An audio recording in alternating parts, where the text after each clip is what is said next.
Oh, yan, kain tayo, mahal ko. Kain na tayo, mahal ko. O yan, o. Ako hindi pa nang nanghalian. Yan. Ano yung niluto ko, guys? Ay sa kagustuhan ng asawa kong makakain na maayos. Hindi na nanghalian, siya'y kumain doon.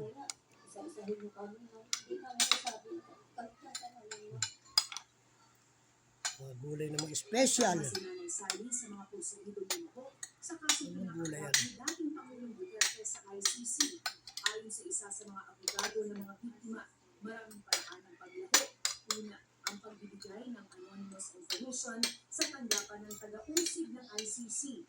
Pangalawa, sa pagiging testigo at pagbibigay ng direktang komunikasyon sa ICC Office of the Prosecutor. Sarap ba hindi maalat? Mahal ko? Sa pamamagitan ng victims participation o pagbibigay ng mga opinyon, saloobin at pananaw sa iba-ibang bahagi ng pagdinig. Siya, kumain tayo lahat. Mga kaibigan, mga guys. Pahalagahan kung ano nararamdaman ng mga biktima. Sarap, lasang-lasa. Sila ba ay aatras sa kaso?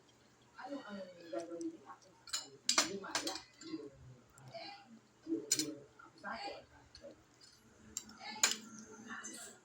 Ayon kay Atty. Conti, simula ng buksan ang investigasyon sa kaso ni Duterte noong 2021 ay mayroon ng victims participation.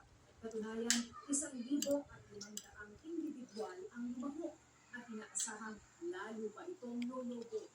Kung nakita namin medyo diba yung paglapit, parang hinamon yung pisama na ilabas yung pangalan ng 20,000. Ang message nila, isama nito ako sa listahan.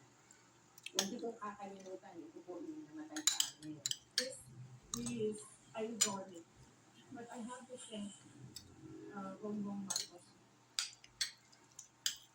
Maanghang naman ang sagot ng Malacanang sa pagpapasalamat ni Vice President Sara Duterte sa Administrasyong Marcos Jr. dahil sa panunumbalik ng relasyon nila ng dating Pangulo bilang mag-ama. Pinaabot ko natin ito sa Pangulo. At ang sabi ko, glad ang tutla. Mas maganda po siguro kung magpasalamat naman si Vicky Sara sa kanyang ama. Mismo, sa dating Pangulong Duterte.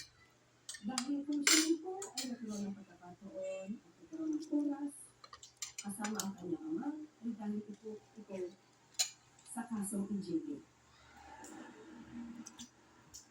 Matapos namang simula ng ICC Office of the Prosecutor ang disclosure of evidence noong March 24, naglabas ni Miyerkules ang ICC Registry ng admission process para sa partisipasyon ng mga biktima sa ICC pre-trial